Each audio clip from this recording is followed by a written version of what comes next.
Bismillahirrahmanirrahim. Assalamualaikum warahmatullahi wabarakatuh. Materi selanjutnya adalah tentang membaca dan menafsirkan data. Jadi, setelah kita menyajikan data dalam bentuk tabel atau diagram, maka selanjutnya adalah membaca dan menafsirkan data. Yang pertama adalah membaca dan menafsirkan data dalam bentuk tabel. Perhatikan contoh berikut. Guru melakukan pendataan mengenai olahraga yang digemari siswa kelas 4. Hasil pendataan tersebut dicatat dalam tabel berikut. Dari tabel ini kita mendapatkan beberapa informasi. Informasinya adalah sebagai berikut.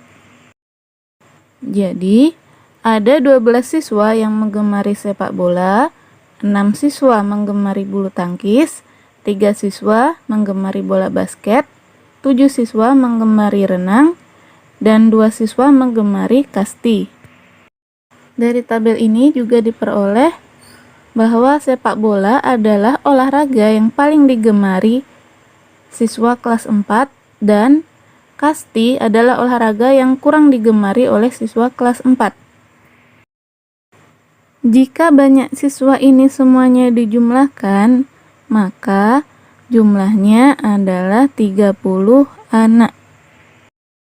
Jika kita ingin mencari selisih siswanya, contoh, selisih siswa yang gemar sepak bola dengan bulu tangkis adalah, maka perlu diingat jika kita ingin mencari selisih, maka angka yang paling banyak dikurangi yang paling sedikit. Karena di sini yang banyak adalah sepak bola dan yang sedikit adalah bulu tangkis, berarti selisih sepak bola dan bulu tangkis adalah 12 kurang 6, yaitu sama dengan 6. Jadi, selisih banyak siswa yang gemar sepak bola dan bulu tangkis adalah 6 siswa. Yang kedua adalah membaca dan menafsirkan data dalam bentuk diagram batang. Setelah kita dapat menyajikan data dalam bentuk diagram batang, maka selanjutnya kita juga harus dapat membaca dan menafsirkan data yang disajikan dalam bentuk diagram batang. Contohnya adalah sebagai berikut. Berikut ini adalah diagram batang tentang hasil produksi sepeda di sebuah pabrik pada semester kedua tahun 2020. Perhatikan diagram berikut ini. Garis tegaknya sebagai hasil produksi sepeda. Karena hasil produksinya banyak, maka bisa kita tulis seperti ini dan harus diberi keterangan ini, yaitu dalam ribuan unit. Jadi 2 ini mewakili 2000, 4 mewakili 4000, 6 mewakili 6000, dan seterusnya.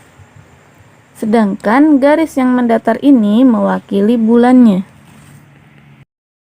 Jadi, data pada diagram batang dapat dibaca sebagai berikut.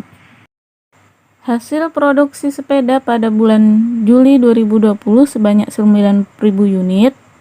Produksi sepeda pada Agustus 2020 sebanyak 11.000 unit. Produksi sepeda pada bulan September 2020 sebanyak 8.000 unit. Hasil produksi sepeda pada bulan Oktober 2020 sebanyak 8.000 unit. Hasil produksi sepeda pada November 2020 sebanyak 10.000 unit. Hasil produksi sepeda pada Desember 2020 sebanyak 7.000 unit.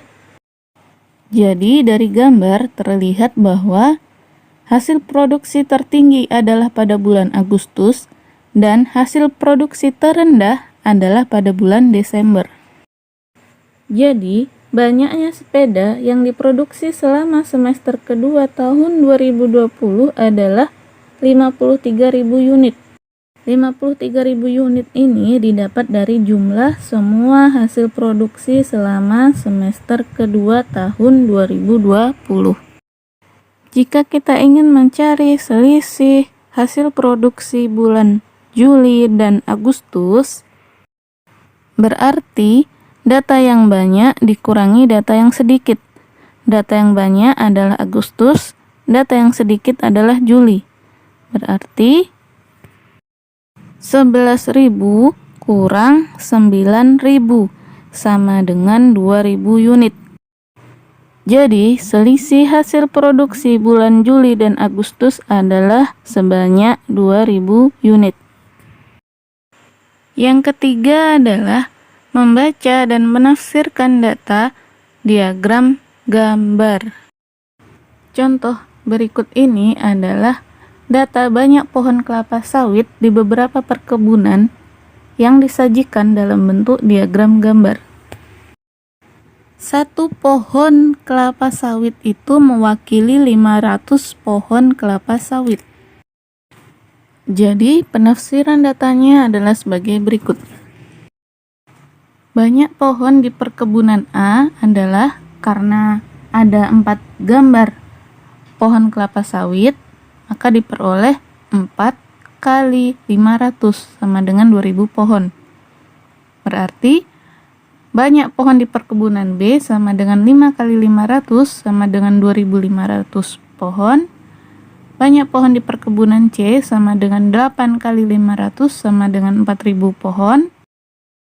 Banyak pohon di perkebunan D sama dengan 3 kali 500 sama dengan 1500 pohon.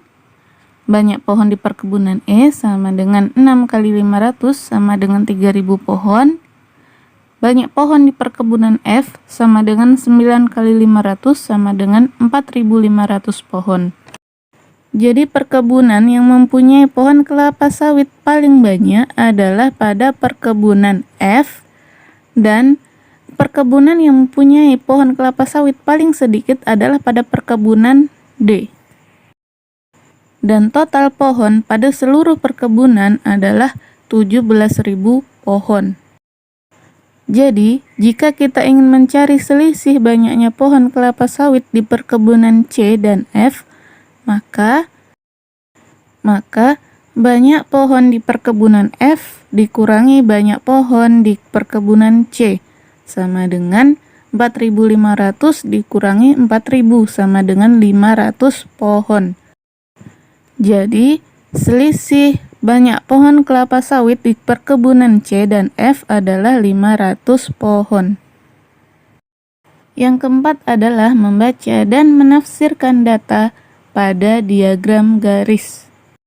Contohnya adalah perkembangan tinggi badan Andi selama 5 tahun terakhir dapat dilihat pada diagram garis berikut. Jadi, ini adalah diagram tinggi badan Andi dari 2016 sampai 2020. Jadi, pada tahun 2016 tinggi badan Andi adalah 120 cm. Pada tahun 2017 adalah 135 cm. Pada tahun 2018 adalah 145 cm. Pada tahun 2019 adalah 150 cm. Dan pada tahun 2020 adalah 155 cm. Jadi, jika kita ingin mencari kenaikan tinggi badan Andi dari tahun 2017 ke tahun 2018, itu berarti kita mencari selisihnya.